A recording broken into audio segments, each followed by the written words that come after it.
Saint-Valentin, la fête des menteurs, ouais. C'est le jour où les menteurs, les doctorats, les professeurs en mensonges, c'est-à-dire les licenciés en mensonges, même les élèves menteurs vont se croiser pour bien se mentir. Et comme les filles aussi aiment quand on leur ment, on va leur mentir jusqu'à ce que leur ventre soit gonflé. Elles vont aller accoucher des menteurs aussi à leur tour. Kou bébé, chéri, poutou, pacha, chéri coco, poutouni, mon chou pompe, ma chou pompe, maïe, je suis ta chou pimpi, maïe. Et sans toi, il va vivre. Alors que tu as vécu avant il et elle. Tu vivais avant lui. Tu vivais avant elle. Vrai ou faux? Mieux, tu vas pas mourir avec lui.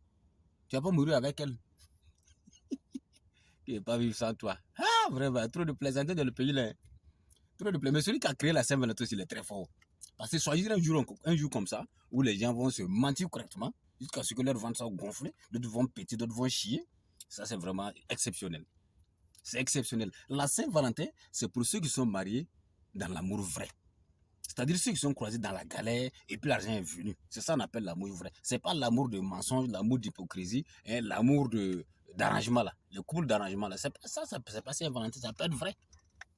En rappel, le mariage, c'est quand tu pars demander la main d'une fille à ses parents. Un point, c'est tout. Le reste là, c'est pour les déraciner. C'est pourquoi je remercie le camarade capitaine Ibrahim Traoré d'avoir légalisé le mariage coutumier. Très important. Voilà. Ça permet de faire avancer les choses rapidement. Voilà. Ah, beaucoup de couples hypocrites. Avec ça, vous voulez des enfants bénis, quoi. Non. Vous voulez avoir des enfants mal maudits même. Non, c'est pas de ma faute. Parce que votre union n'est pas digne d'être intègre. Très important. Beaucoup de couples hypocrites, beaucoup de mensonges. C'est pourquoi vous allez voir des enfants maudits un peu partout. Parce qu'ils ne sont pas dignes, hein, ils ne sont pas issus d'un vrai amour. Beaucoup même sont indésirés. Beaucoup même sont indésirés le plus souvent. Et ça le problème. Voilà. Et vous ne voyez pas qu'un peu partout à côté de vous, beaucoup sont prêts à tout pour l'argent. Voilà, c'est des enfants qui ne sont pas issus d'un vrai amour. Le plus souvent, ils sont indésirés. Voilà. Et je profite en même temps pour dire à mes sœurs qu'entre 16 à 21 ans, c'est le moment d'apprendre au lieu de vouloir faire la belle vie. Vous voulez faire la belle vie étant jeune. Quand vous allez vous marier là, vous allez faire quoi maintenant? Vous allez faire quoi? C'est pourquoi beaucoup de couples s'ennuient. Parce que hein, ils se sont mariés. Beaucoup de couples se sont mariés avec des filles vieilles. Des filles amorties. Franchement quoi, il y a des filles qui sont plus vieilles que leur âge. Elles sont amorties. Parce que quand tu commences à faire beaucoup l'amour et que en ce moment tu ne manges pas bien là, ton corps se fane. Ton corps se froisse. Exactement comme une mangue non mûre qu'on a forcé à mûrir avec du carburant.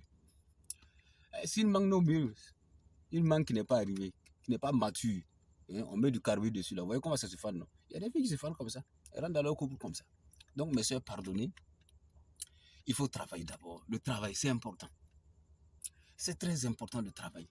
Il y a beaucoup qui ont travaillé, qui n'ont pas travaillé, qui sont rentrés en couple. La même misère les croise. Il y a beaucoup qui ont beaucoup fait l'amour, qui n'ont pas travaillé. Pour rentrer en couple, la même misère va vous croiser. Ça ne ment pas. Et ce qui est dangereux, c'est que si elle n'accepte pas faire souffrir son corps pour changer sa situation là, elle risque de rester dans cette situation toute sa vie. Voilà. Parce que l'habitude étant une seconde nature, c'est difficile de changer. Alors, mes soeurs, moi je vous demande pardon. Et votre corps n'est pas à vendre. Votre corps est si précieux. Il faut le protéger. Hein, il faut travailler. Hein. Vous voyez, quand une femme travaille, quand une femme est en couple et qu'elle travaille, elle arrive à se prendre soin d'elle-même. Vous voyez, elle-même, elle devient belle naturellement. Elle devient plus belle encore après un enfant. Mais quand une femme après un enfant, elle ne travaille pas, elle-même, elle ne sait même pas où sa vie se dirige là. Elle devient plus vilaine. Et puis ses petites soeurs vont la concurrencer facilement. Vous voyez, non? C'est ce que vous ne prenez pas en compte. Parce que dès que vous faites un enfant là, vous devenez vilaine. Moi, je vous dis ça. Vous devenez vilaine. Vos petites soeurs sont là, elles vous concurrencent sans débat. Elles vous concurrencent. Voilà, donc le travail d'abord. Quand vous allez travailler, vous allez faire votre enfant. Et puis, vous allez pouvoir vous prenez en charge vous-même. C'est-à-dire que votre esprit est stable. Et puis, voyez donc, en ce moment, votre corps même devient encore plus joli. Mais si malheureusement, tu tombes enceinte, tu accouches, c'est vrai, ton mari va te prendre en charge.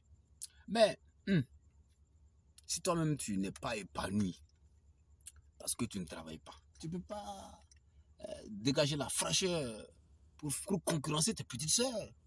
C'est ce dont tu dois tenir compte. Voilà, c'est pourquoi on vous parle du travail, c'est important. Voilà. Donc, pardonnez mes petites sœurs, votre corps n'est pas à vendre. Entre 16 à 21 ans, apprenez une chose concrète, un domaine concret, et vous allez pouvoir vivre heureuse dans votre couple. Maintenant, contre la vie, la ligidi, la parba, les tchakabeda. Et autre la jeunesse à la table.